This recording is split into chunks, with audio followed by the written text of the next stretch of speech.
Popping Collars Podcast presents T-Shirts and You, Partners in Freedom. Hi, I'm Ricardo Avila. You may remember me from such podcasts as Popping Collars and Popping Collars. Hi, Ricardo. Oh, hi, Liz. It's Betsy. I want to show everyone how much I love Popping Collars by wearing your logo on a personal item of clothing. I'm curious, how do Popping Collars t-shirts get from your website to my door? Whoa. Slow down, Betsy. You've just asked a mouthful. Well, it all starts here at poppingcollarspodcast.com. We let the folks at Redbubble cook up some amazing concoctions with our podcast logo, including stickers, hats, coffee mugs, and yes, even t-shirts. And when the teas are just right, they get spit out from the internet into the real world. Ricardo, I have a friend who says there are no more t-shirts. Is he right? No, Betsy. Your incredibly wrong friend is just ignorant and has never heard of new merchandise. We have t-shirts perpetually being made in multiple colors and multiple styles or multiple fashion tastes. Shouldn't I just buy a book instead? Don't kid yourself, Betsy. If books ever got the chance, they'd take money off you and everyone you care about, and you would never get a t-shirt. Wow, thanks, Ricardo. I'll definitely get a t-shirt instead. Good choice, Betsy. Good choice. Get your t-shirt at poppingcollarspodcast.com. Just click the link at the top of the page that says Popping Collars merch and more and follow the prompts. You'll soon be the envy of all your friends. Pop, pop. The preceding ad is a work of fiction directly stolen from the television show The Simpsons. Popping Collars t-shirts will not make you the envy of all your friends. Books are not out to get you or your family. Greg adds these things because he thinks it's funny and doesn't consider the impact these statements have on people's livelihoods. Popping Collars is a silly little podcast that you should not take seriously, except when you should.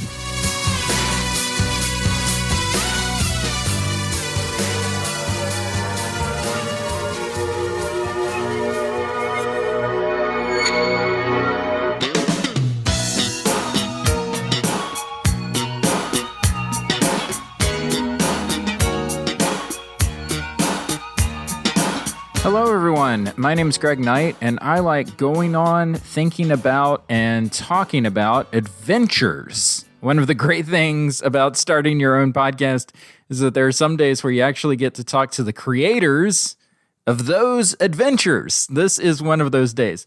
This month, I got the chance to talk to Shawn Small, the executive director of Voyage. The Voyage website will tell you they are an extraordinary nonprofit organization that creates personalized pilgrimages and mission trips, and that their voyages encourage an encounter with the heart of God through exploration and sacrificial service to distinctive communities around the globe. Through Voyage, each event becomes a journey and every participant a pilgrim. What I'll tell you is that I have had the pleasure of working with Voyage for 2 pilgrimage experiences, hiking the Camino Inglés to Santiago de Compostela in 2022 and hiking St. Olav's Way to Nidaros Cathedral in Trondheim, Norway last month. If you are in the business of Christian formation and you are interested in honest, relationship-based experiences of God in the world, and not so much training people to regurgitate dogma and superstition while abdicating spiritual responsibility to clerics, then this is probably an organization that you should get in touch with. I've been so impressed by Shawn and his crew, and I think you will be too after this conversation. And about this conversation, normally this would just be the standard interview format that we do with all of our guests. However, because Shawn is a friend and a fan of Popping Collars, and because Raiders of the Lost Ark, the Steven Spielberg movie starring Harrison Ford as Indiana Jones, was such a big influence in Shawn's story with Voyage, we are doing our interview in the style of our Going on 30 episodes where Betsy and I look back at old movies. So sit back, relax, and travel back a little over 40 years ago as Shawn and I discuss Raiders of the Lost Ark and its influence over the creation of Voyage. For nearly 3,000 years, man has searched for the lost Ark of the Covenant. The Bible speaks of the Ark leveling mountains and laying waste to entire regions. Not something to be taken lightly. No one knows its secrets. Jones, do you realize what the Ark is? It's a transmitter. It's a radio for speaking to God. An army which carries the Ark before it is invincible. The Ark, if it is their Eternis, then it is something that man was not meant to disturb. It is protected by forces beyond imagination. It is desired above all treasures on earth by those who are good, trust me, and those who are evil. I'll tell you everything. Yes, I know you will. Raiders of the Lost Ark. Let her go.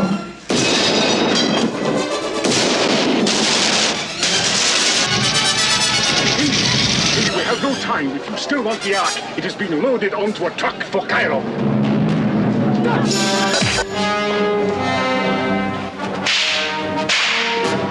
Raiders of the Lost Ark. A film from Steven Spielberg and George Lucas.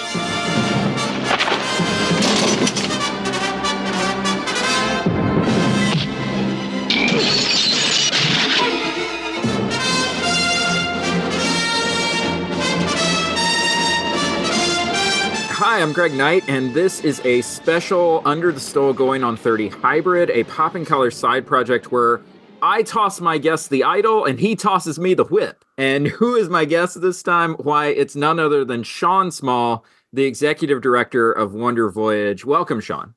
Hey, it's so great to be here. I have not been this excited to be on a podcast ever. I know.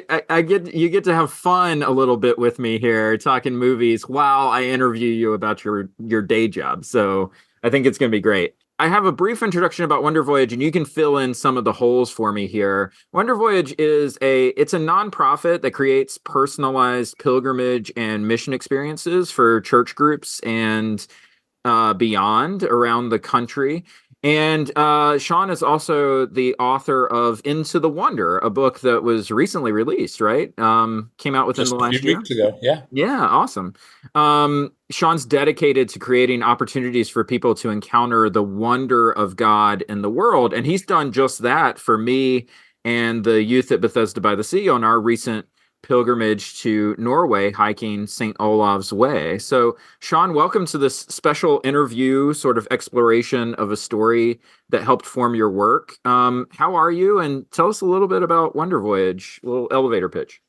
Yeah, I'm doing fantastic. Again, because we just went on an adventure together, this makes it pretty special here. Wonder Voyage has been around for 25 years, and it's a different take on the whole pilgrimage, mission trip, educational trip, that whole genre. What we try to do, as you know, because we've worked together with this, is create almost like an epic story for each group that goes out. There's a really solid focus to the narratives on how we travel with our groups.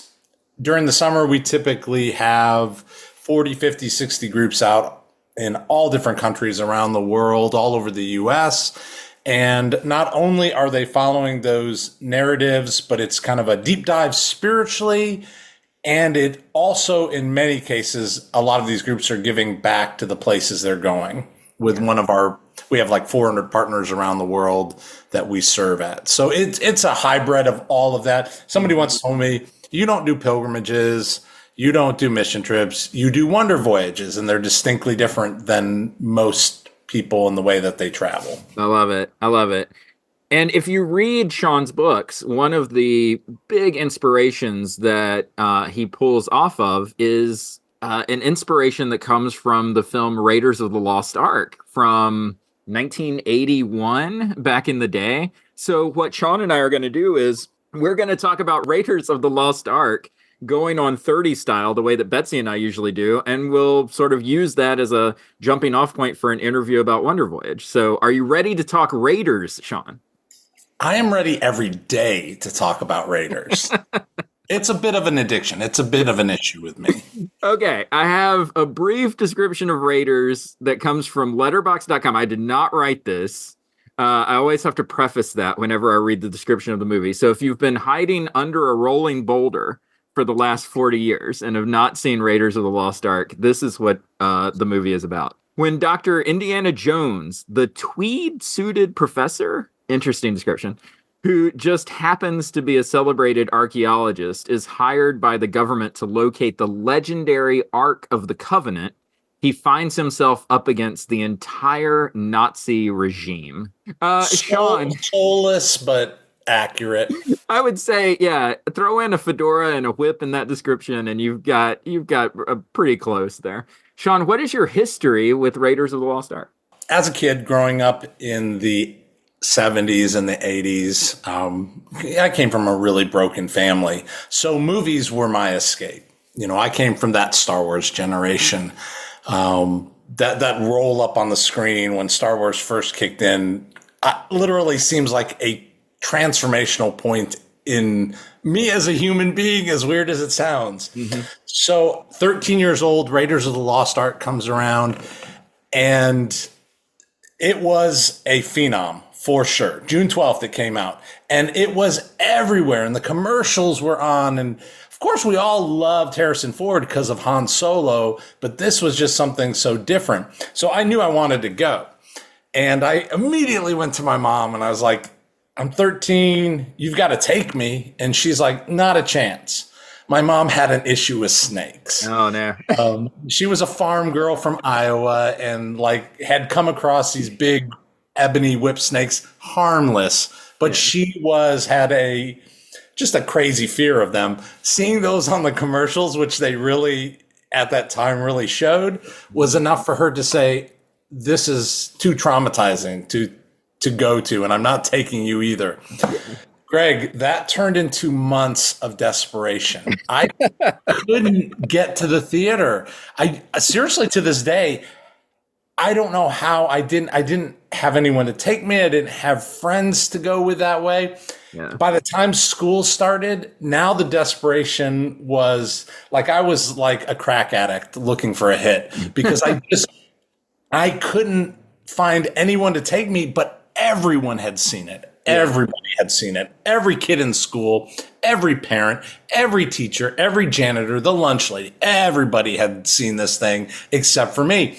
Now, as in junior high, I'm pretty embarrassed at this point because, man, I can't be the one dude that hasn't seen this film. It finally came to our little dollar theater in Cedarburg, Wisconsin.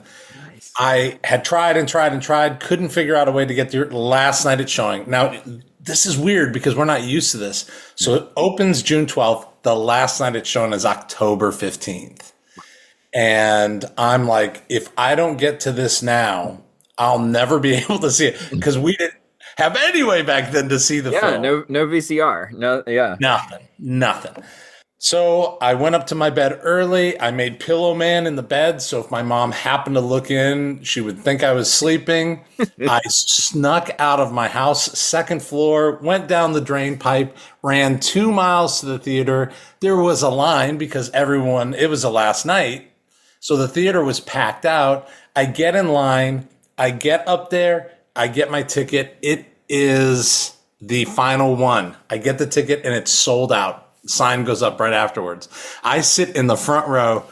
Remember sitting in the front row of the theater? Like, you didn't do that because you kind of had to lay down in the seat. That's right, yeah.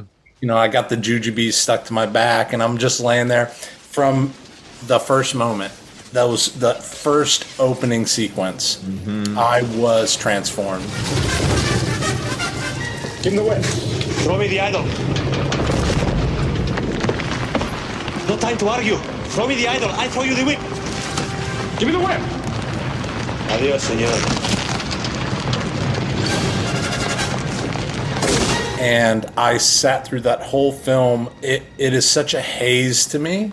And I stayed. I was the last one in the theater because I waited till all the credits had rolled, just listening to the music. By the time I got home that night and snuck back into my room, I laid in bed. This was on a school night.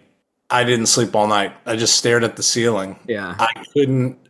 Something about this. It was something opened up in me that had died during my parents' divorce. Mm-hmm. Something had broken open in me for a bigger world. It's to me, it's weird hearing it. I call it the epiphany of the Lost Ark because, I mean, something fundamentally shifted in the way I saw the world and what I thought could happen that day. Oh, that's awesome. I mean, that is exactly the mission statement of this podcast, which is that popular art can sometimes speak to us and give us meaning making tools for the world around us. So that's great. So I'm of a slightly younger generation than you. I was 4, I think, when this movie came out. So my exposure to Raiders was, I don't know, when it was on television. I think there was like a special, one of those special presentations, like a movie of the week or something like that, where it came out. Right. Shawn, I got to tell you. So I maybe watched it when I was like 7 years old, and I had a reaction to the opening of this movie that I've only ever had to maybe 2 other movies in my life, which is that it scared me so bad that it drove me out of the room. The first time, no way. The first time it happened was Wrath of Khan, when the bugs crawl in Chekhov's ear and the other guy's ear, and that grossed me out so much. I screamed, ran out of the room, couldn't watch the rest of Star Trek 2. The other one was Poltergeist. I don't even remember how I was watching Poltergeist. You should not have been watching that as a child. I should not have been watching. Something happened that just totally drove me out of the room. But for this, it was the spiders first, like on Alfred Molina's back. That got me unsettled. But then when the skeleton is caught in the boom, when they trigger the sun trap, and the skeleton comes flying in, and its jaw just kind of like opens. Oh my gosh. Unnaturally, I was just like, I can't do it. I'm out. I'm out. And oh, man. So you were traumatized. It was the exact traumatized opposite. by the beginning, yeah. I have. How long did it take you to get back and watch the whole thing? You know what? It was probably like, I would say this is like a double digits movie. So by the time I made it to 10 or 11, I was okay. But at like age 7, no, wasn't working for me, dog. I had to go a different way. Oh my gosh. That is so funny. So it's always been like, I don't know. It's always been a sense of wonder for me in the terms of like, can I challenge myself to watch this movie? And of course, the older you get, the more fun it is. It's not scary. It's just fun. So what are some initial takes that you have about Raiders? We've heard sort of your background on it, but thinking back on the movie now, what are some things that stand out to you when you think back on it? I think it was the fact that Harrison Ford did such a good job. I mean, yeah, Indiana Jones is huge, bigger than life, but he screws up so much. and he's just going by the seat of his pants. And there's just a general sense of how well he flowed in and out of cultures, and just kind of he felt like he was at home anywhere he was at. Mm-hmm. That sense of adventure, for sure. That is something that I had lost as a kid. And so, I think the opening sequence to Raiders is maybe one of the finest opening sequences to any movie anywhere. It's just done perfect. When I went to film school, that was the first film we studied was that opener, because it's just so perfect in every way. It's such a perfect opening that you don't question anything about it. It's like the way that Harrison Ford comes out of the shadows at the very beginning, and you're like, well, I've never seen this character before, but man, he must be a big deal. Like, and all the way up to like Jock on the plane, and him like jumping in the plane, and Reggie's in there, and you're just like, you never see these characters ever again, but they make perfect sense that they're in that portion of the movie. It's just, yeah, that whole film is like that. Obviously, any great movie is like that. But there had been, obviously this was a revival of the hero of the 30s, the serials that obviously Lucas was obsessed with. Yeah. But it's like he brought the best of all of that into color right now in your face with the perfect actors. Yeah, I'd watched again this weekend, and just like when Major Tote comes into the tent with Marion and feel like he's about to he's going to torture her, and he pulls out this torture device which turns out to be a hanger for his jacket. I mean, those little moments just never stopped in this. So yeah, the movie just grabbed a hold of a dormant part of me and my imagination. And I vowed at that point to see the world.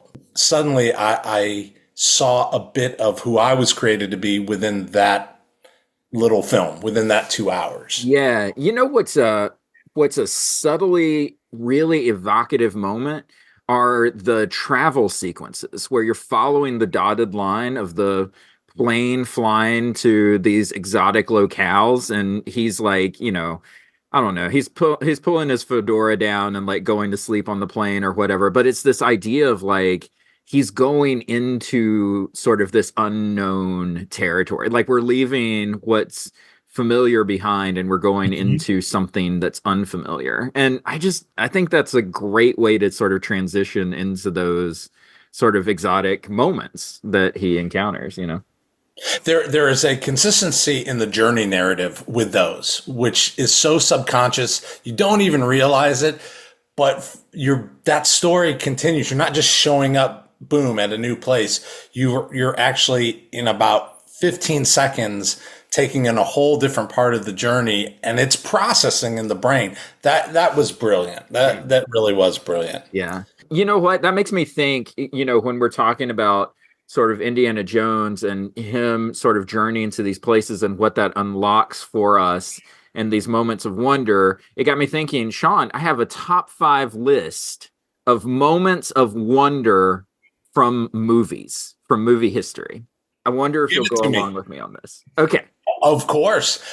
Am I allowed to comment on this? Absolutely. Comment on them or insert your own if you don't agree with. Okay. Number 5. And this one didn't actually hit me as hard as it probably hit other people, but it's the floating island sequence from Avatar. When you finally get up there in the ships and you see like all of these floating islands going away, especially in 3D, it's just like this immersive kind of experience in that moment. Dude, we'll just have to go on because I hate Avatar. I don't know a movie that is nearly as I don't know any movie that is that beautiful equaled with that soul, like no soul to it. It's a giant cartoon. I'm kind of with you on that. I'm not really an Avatar guy, but there is something to that sequence of like seeing them all. Okay, well, let me hit you with this. Number 4, Rocky from the first Rocky movie, but not the fight, not him sort of standing up to Apollo Creed and making it the distance, but the running up the steps moment.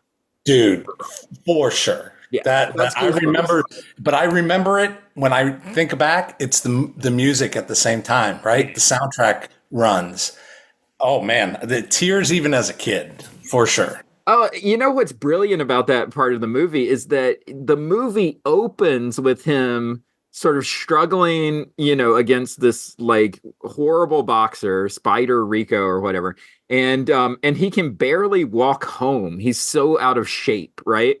And so for him to like sprint up the steps, to put the arms up, the music's going, it's perfect. I love it. Okay, number 3, flying bikes for E.T. when they finally take off. Of course. Yeah. That stole the heart of the world for sure. I gotta tell you, that whole bike sequence, if you watch it back now, that's actually a great action sequence. Those kids are pedaling their hearts out. It's amazing. Okay, number 2, a recent one, but it's the Avengers Assemble scene from Endgame when Cap finally calls everybody to the line and they make the charge against Thanos. That's a goosebump moment. Yeah, for sure. Yeah. And then finally, you actually already named it. It's not just the scroll, it's the whole opening shot of Star Wars where the ship goes over the top of the camera Oh and then man. this giant ship follows behind it. I've never seen anything like it in Yeah. movies. Yeah. Yeah. And I got to see that as a kid in 1977 in the theater. And I was just reading an article about you have to be able to contextualize what Star Wars was compared to everything else. Mm-hmm. Like there was just nothing. So you're right. That opening scene is it will always be that way. It's why a whole generation is sucked into this thing. It's the placement of the camera. It's the fact that it's flying over you, and that you're looking up at these things. It's a brilliant way to start a movie. And yeah. I got a couple I would throw in. Okay, what else would you throw in? I would say like catching lightning in Back to the Future. Mm. When Marty, that whole sequence comes together and towards the end of the film. Okay, this is going to be controversial. Okay. But when I first saw Braveheart, the freedom scene, I that really struck me. Wizard of Oz, when it went from black and white to color as a kid, I remember like, what is happening here? Actually, You Shall Not Pass. Yeah, that's a great one. From Lord of the Rings, like from that definitely Fellowship of the Ring. That was so those are moments I would put down as just something that really they caught me. Even the D-Day invasion of Saving Private Ryan. Oh my gosh. Yeah, but that's like on a whole different level. I mean, that's more sort of like awe or shock, I think, that people are actually doing this. Yeah. Okay. Like along that too, though, but Schindler's List, probably I could have done more, may have affected me more than any other movie I've ever, like a scene that just laid me out in the theater. I just bawled through that. Betsy and I have Schindler's List coming up later this year for Going on 30. Fantastic. We just did Jurassic Park, and we have Schindler's List coming up. So, yeah. What is your best scene from Raiders, Shawn?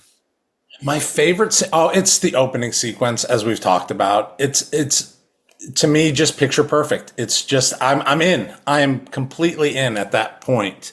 There are definitely all through it. I just find myself laughing at these jokes I've heard hundreds of times before they happen again.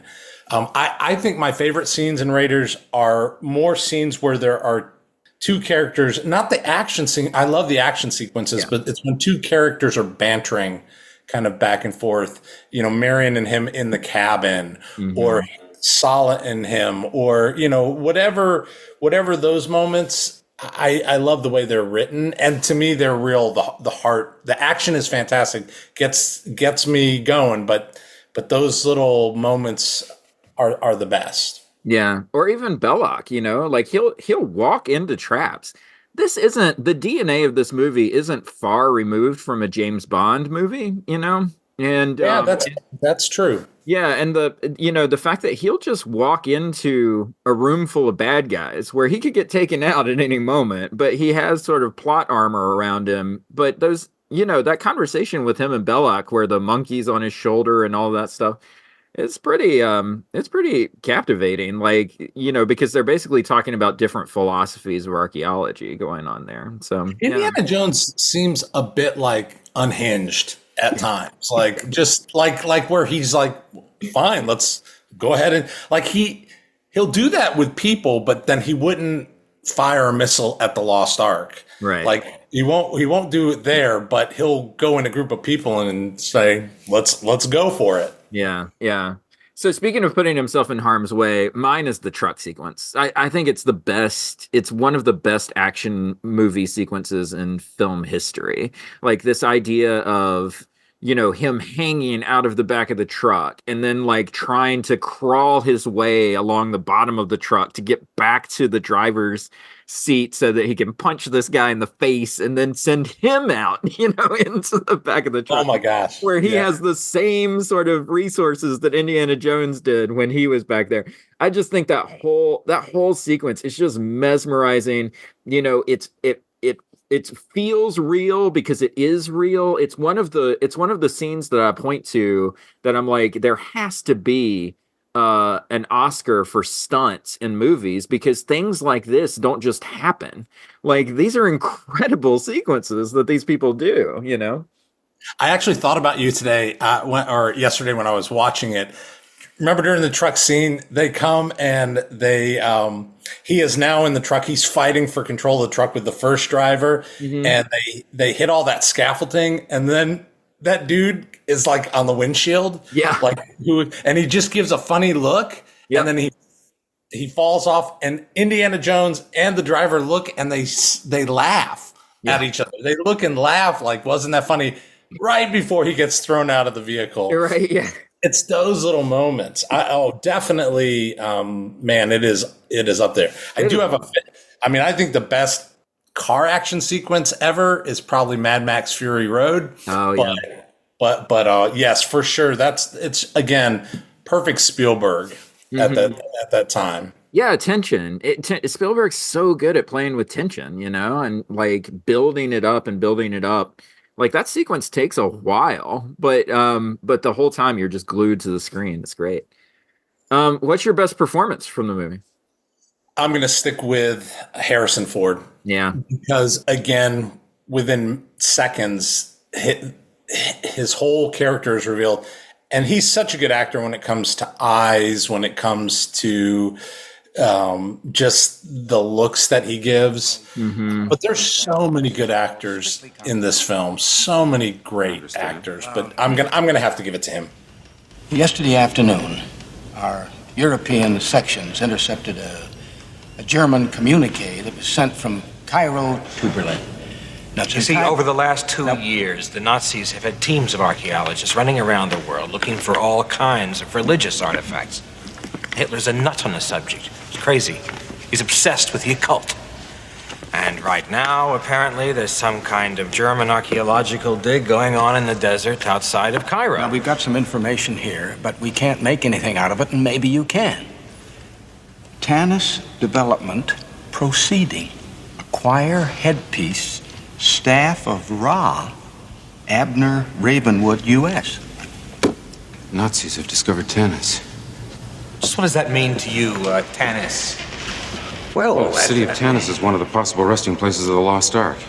The Lost Ark? Yeah, the Ark of the Covenant, the chest the Hebrews used to carry around the Ten Commandments. What do you mean, Commandments? You're talking about the Ten Commandments? Yes, the actual Ten Commandments, the original stone tablets that Moses brought down out of Mount Horeb and smashed, if you believe in that sort of thing. You guys ever go to Sunday school? Well, look.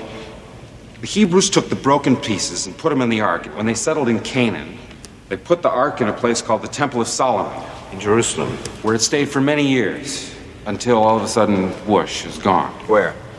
Well, nobody knows where or when. However, an Egyptian pharaoh... Shishak. Yes, invaded the city of Jerusalem around about 980 BC, and he may have taken the Ark back to the city of Tanis and hidden it in a secret chamber called the Well of Souls. Secret chamber.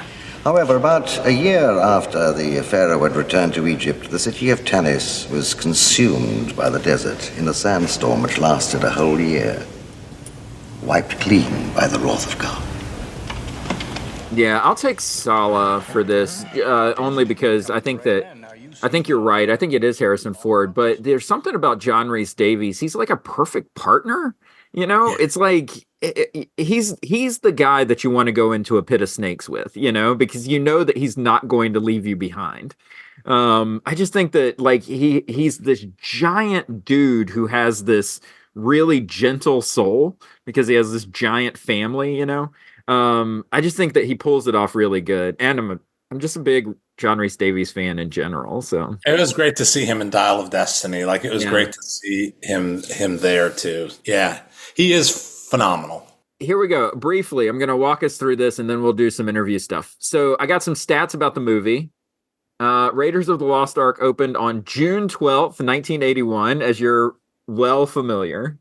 It had a domestic gross, and I'm thinking that this is probably from re-releases and stuff like that, but it has a domestic gross of $225 million, making it the number one grossing movie of 1981 by far. It is the number 181st top grossing movie of all time, between, and here, Shawn, we play a bit of a game, Betsy and I, which is I tell you what movies Raiders of the Lost Ark comes between, and we play a game of flirt, marry, kill.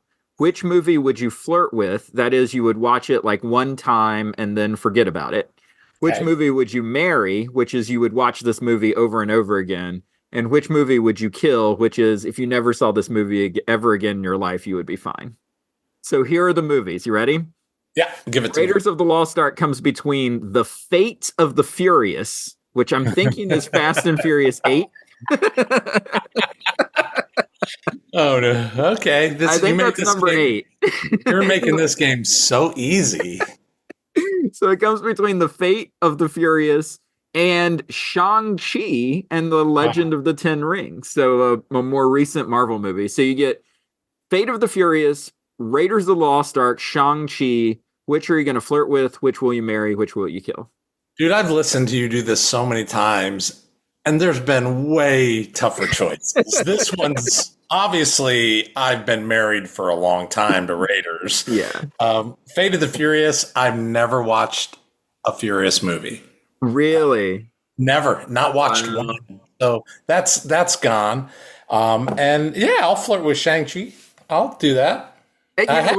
The fight on the bus is worth it for watching Shang-Chi. That's really good. Yeah, no, that was fine. I'm in on that. Yeah, there's only one correct answer. You got it. I had the same thing on my list. This is not even close. Yeah. Let's see. Raiders has a 93% rating on Rotten Tomatoes, which I actually kind of felt was a little low. Like I was expecting it to come in at like 98 or something. Or something as iconic for sure. Yeah. Roger Ebert, do you want to guess how he fell on the movie? I'm going to guess I probably watched his review of the movie when I was a kid. Yeah. I'm sure he loved it. Yeah. He's such a nostalgia fiend. He loves this stuff, especially when you appeal to like old serials and stuff. Raj says Raiders of the Lost Ark grabs you in the first shot, hurdles you through a series of incredible adventures, and deposits you back in reality 2 hours later. Breathless, dizzy, wrung out, and with a silly grin on your face. 4 out of 4 stars. Spot on. Yeah, right? It sounds like a Shawn Small review. Yeah, spot on. How did Raiders do at the Oscars? Shawn, it won 4 Oscars this movie. Isn't that amazing? It won Best Set Decoration. That makes sense. It won Best Sound. Mm-hmm. I would say absolutely. Like the airplane fight sequence alone is probably worth Best Sound because you've got a lot going on in that scene. Yeah. Best Film Editing, it won, and then Best Visual Effects. But it was nominated for 4 other Oscars that it did not win. This movie was nominated for Best Picture. I don't know if you remember that. I had no idea. Yeah, this was up for Best Picture back in 1981. And I think this is true. I think this was Steven Spielberg's first nomination for Best Director because he was nominated for it. Yeah. It was also nominated but didn't win Best Cinematography. And here's the big one, Shawn. It was nominated but did not win for Best Score. The Ark is a source of unspeakable power, and it has to be researched. And it will be, I assure you, Dr. Brody, Dr. Jones. We have top men working on it right now. Who? Top men. Hey, what happened? You don't look very happy. Fools. Bureaucratic What'd fools. they say? They don't know what they've got there. Well, I know what I've got here. Come on. Buy a drink. You know. A drink?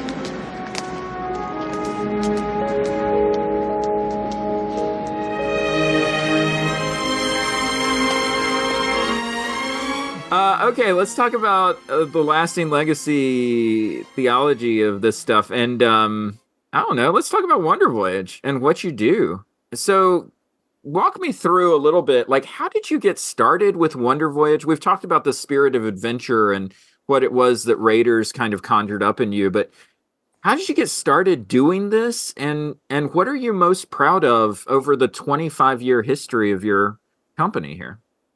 Man, great questions. I started because I had done kind of parish youth ministry for 10 years. Mm-hmm.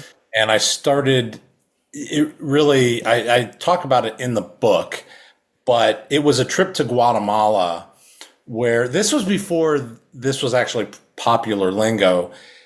That kind of white savior thing never hit right with me. Yeah. And I took 25 youth to Guatemala and lived with an indigenous tribe up in the mountains for a couple weeks.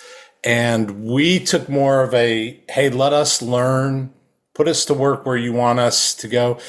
It was such a transformative experience culturally. Like we were just in it, and we were learning every day from local storytellers and working with churches, of course, but it was not your typical, evangelical kind of, it was really kind of putting our place, learning, and then, hey, let us be a part of whatever the story is that's playing out here. What is that story that's playing out here? I did that for a few years, and when I turned about 31 and was ready to kind of be out of full-time parish work, this dream to start this organization, because I could do it really well. Mm-hmm. And I loved the idea of us diving into a story and learning something about, my background is as a writer, and I went to film school, was about these unfolding stories. Mm. So I thought, why don't we create, to the best of our ability, and I'll get back to you guys because you're one of the easiest to do this with. Why don't we create an unfolding story and organically just let the culture speak to us, let these places speak to us? Yeah, that was 25 years ago, and we've let out 20,000 plus people. We're in 80 countries right now. Wow. And it's really, what's cool is, and you and I have done this a couple times, but when somebody calls up with us, we have this kind of method that we walk through to create something very much to the DNA of who they are. Mm-hmm. What's that? You guys were so fun because you called up, and said, I want to do something nobody else has done before. And so you wanted to follow. Well, maybe you could tell. Give me the pitch you gave me when you called the office. Well, I don't know. I mean, when you're talking about stories, that's exactly where we were coming from when it comes to our pilgrimage journeys. So at Bethesda, we've organized and executed 5 pilgrimages in my time, going back to 2015. We've done 2 hikes on the Camino to Santiago de Compostela in Spain. We've done a portion of St. Francis Way in Italy to Assisi. And we've done a portion of the Pilgrim's Way to Canterbury in England.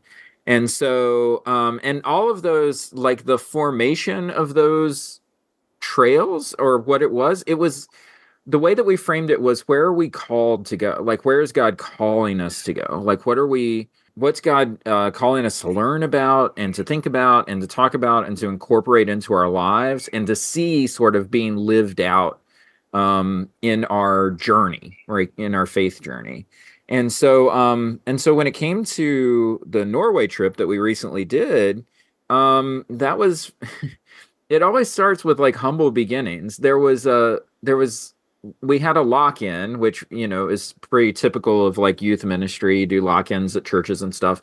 But the thing about Bethesda that, makes lock-ins really valuable is that for a lot of these kids, they don't get the chance to explore the worship space at all, or to really sort of take in what's around them very much, because the only time that the worship space is ever being used, there's like a service going on, and it's not really encouraged for them to stare off, at other things, or to get up out of their pews and to walk around and look at the artwork up close, or to look at the stained glass up close.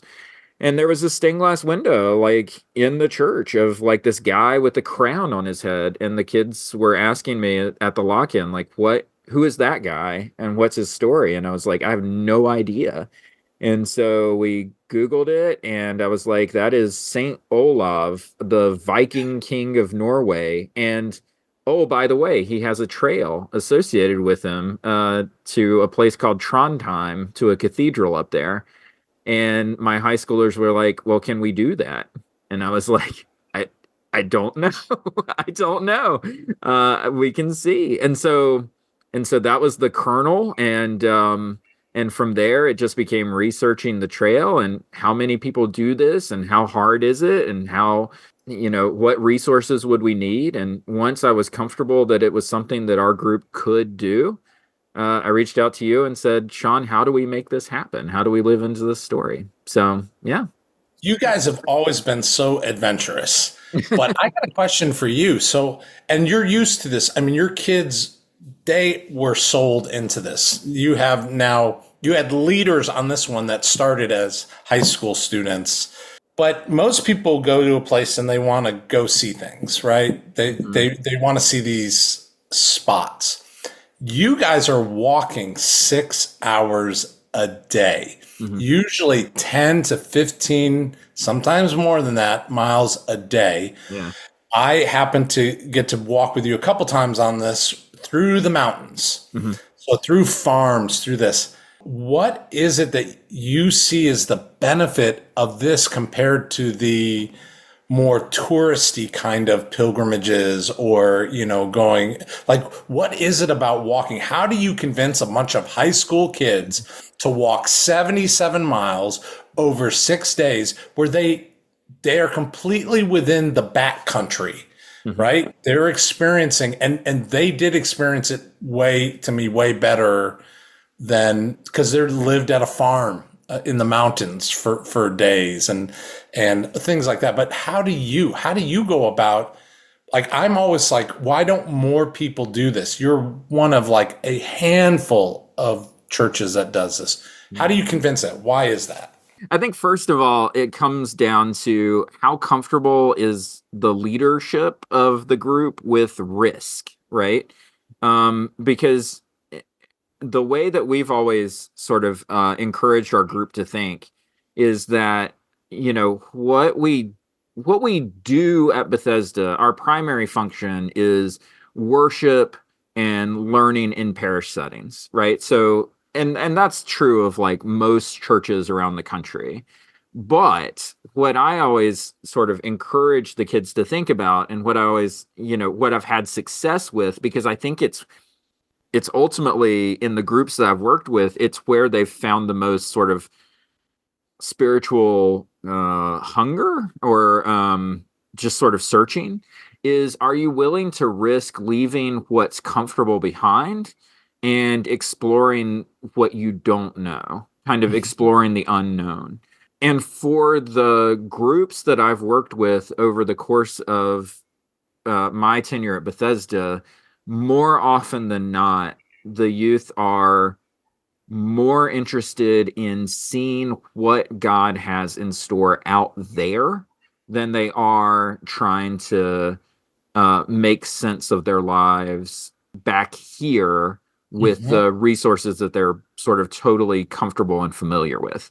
So what I would say is the way that we've had success is that, it's been about sort of communicating this idea of, I wonder what's around that next turn. I know what's around the turn back home, but I don't know what's around the next turn here in Norway. And can you wonder with me what's around that next turn? And maybe it's something amazing, and maybe it's just another goat, like, who knows? But it's that sense of wonder and that sense of not knowing what the next day holds that I think is really captivating for kids.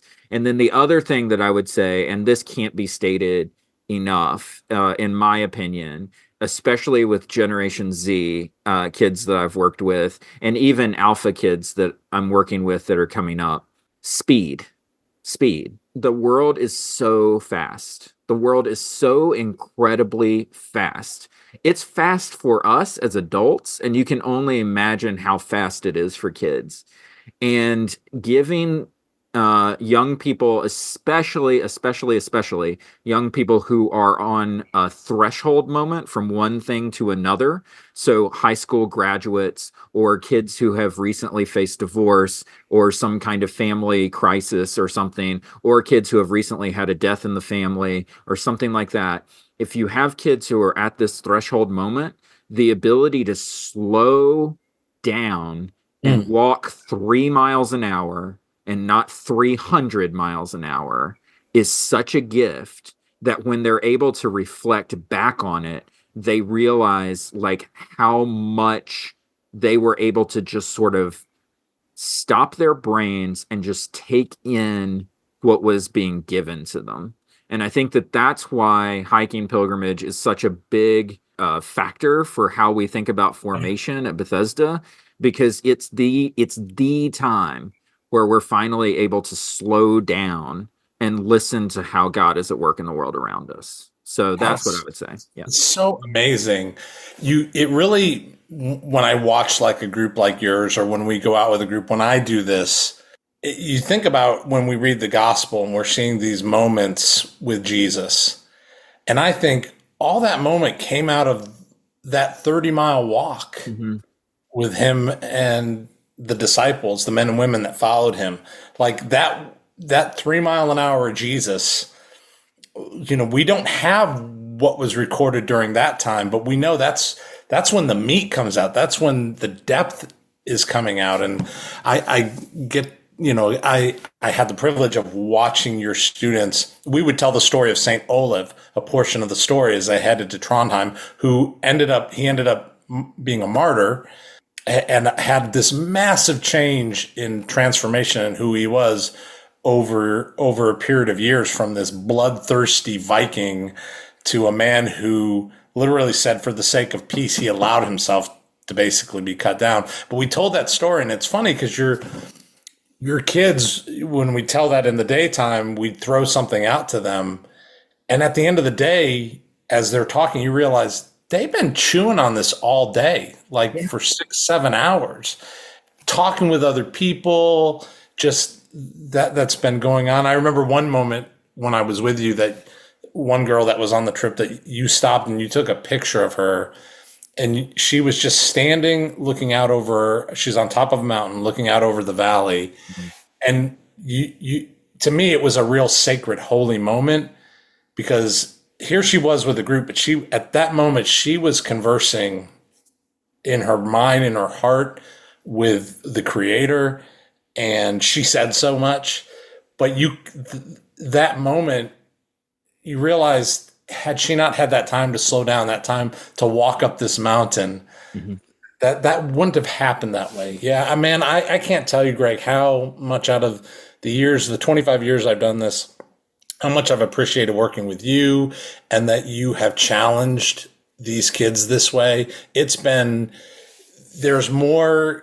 I see these levels of transformation, but in the way that you do it, it's rare to see that kind of transformation happen. So thank you for having the bravery to, what we call, be a doorkeeper of wonder, someone who, we can't produce wonder, we can't make wonder, but we can open the door and invite people in and see what the Creator does in that. And you've been that for this. Well, and I would say too, Shawn, and this is a testament to what it is that you're talking about. And I'm so glad that you frame like Wonder Voyage as a way to engage stories, right? It's a way to engage not only our faith stories, but the stories that came before us. When you're talking about the story of St. Olav, like there were a lot of kids on like day 4, day 5, sort of in the middle, before we had gotten to the punchline of like his martyrdom, if you will, that were really curious, like, well, what happened to this guy? Like, did he make it? And we're sort of curious about that story. But just like you said, we're reflecting on, okay, so if that was true for Olaf, what's true for me? Right.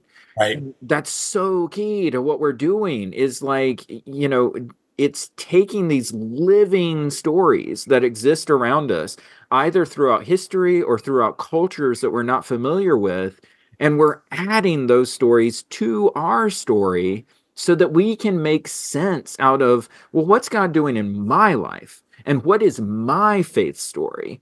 If that's what's happening for these other people. And I just think that, like, it's such a gift what you guys do, because you're inviting these kids to think of themselves as something much bigger. Think of their stories on like the Indiana Jones level and Yeah. not on like a small level, which is great. Yeah, and coming all around as a 13-year-old kid sitting in that theater that day, I think what I realized watching Raiders of the Lost Ark or sitting through to the very end as the music is, I suddenly had a longing to be a part of a bigger story. Mm-hmm. I did not think I had a bigger story. And it's not that I wanted to be Indiana Jones. It was that I wanted to be in a bigger story. And I made a decision at that point to be open to that. And I was not a church kid. There was no religious background. I had no idea that the Spirit was grabbing a hold of me in that moment. Yeah. It would be years later before I had an encounter with Christ in a way that I was like, whoa, this is the way. Mm-hmm. But can you imagine 13 years old just with the bigger story? And I think so many organizations are out there putting, and they don't really tap into these bigger stories that are everywhere all the time, and that they can be a part of that bigger story. So yeah, I have to thank Steven Spielberg and George Lucas and Larry Kasdan and all, just for making it a great fun film, but there was something bigger going on. Yeah. I just want to wrap up this section just really quickly by saying we've been talking a lot about youth and kids and teenagers and all of that stuff. Certainly the way that I've encountered your organization is through working with my high school group on pilgrimage trips. But all that is to say that there's never a time that it's prescribed for you to find your place in God's story. That can happen at any time in your life. And I'm sure that you work with adult groups and all ages of groups, not just teenagers along the way. We do. We have educational trips. We have adventure trips. It's really, we don't care. Anybody who wants to come along, you are welcome to be on this crazy ride, whatever that may look like, however comfortable you may be. We'll create something specifically for that. But we do have a lot of adult groups that go out, college groups. We even have an adventure travel club that is heading out to Easter Island this fall. Oh, I love that. To learn that story. So yeah, we are open to really any group that wants to come along for the ride. Yeah, I love it. Wonder is out there. You just have to go, you just have to risk going. Yeah. Okay, let's wrap up Raiders really quickly. Shawn, who's this movie for? Who is Raiders for? I think anyone who likes a good story, who needs a shot of adventure, who needs to understand that there are adventures out there. Yeah. And don't be 7 years old when you see it. You actually have to, you might want to be like in junior high. I think that's right. Although I will say this, the benefit of watching it when you're 7 and getting a little scared is that adventure is a little scary sometimes. Yeah. And so I would say the thing that I love about Raiders is that it encourages you to be brave and to go into that, into that unknown. So once again, Jones, what was briefly yours is now mine. What a fitting end to your life's pursuits. You're about to become a permanent addition to this archaeological find. Who knows? In 1,000 years, even you may be worth something. Son of a... And to stand up for what you believe, right? That's the thing that sets Indiana Jones apart from Belloc, is that Belloc can be bought and sold, but Indiana Jones can't, right? And I love that. That's so good. That's so good. What is your rating for this movie out of 5? 6. 6 or 7 out of 5. Yeah, I've got 5 out of 5, no notes. Okay, and that is it. Shawn, thank you so much for joining By us. the way, you can get a copy of my book, Into the Wonder, at ShawnSmallStories.com. SHAWN smallstories.com. And it's on sale right now. So Yes, and it's a really good I am halfway through. I was gonna finish over the weekend, but I ended up getting distracted by some other things. But it's an amazing read. And your writing origin story comes through when I'm reading. I'm like, wow, Shawn can write. Yes. Oh, that's good. I'm glad you like it. Absolutely. So check it out, Into the Wonder. And you can get it on Amazon or any place, but it just happens to be on sale at Shawn Small Stories. So Shawn, thank you for joining us to talk about Wonder Voyage and Raiders of the Lost Ark. Do you think I can talk you into our next pilgrim journey being to the Well of Souls? Could I get you to go there? I just have to do a little research, but I think we could do anything you want. I love it. I love it. Thanks, Shawn, so much. And we'll see you at wondervoyage.com for whatever our next adventures are. Fantastic. Thanks for having me on the show. Yeah. Take care.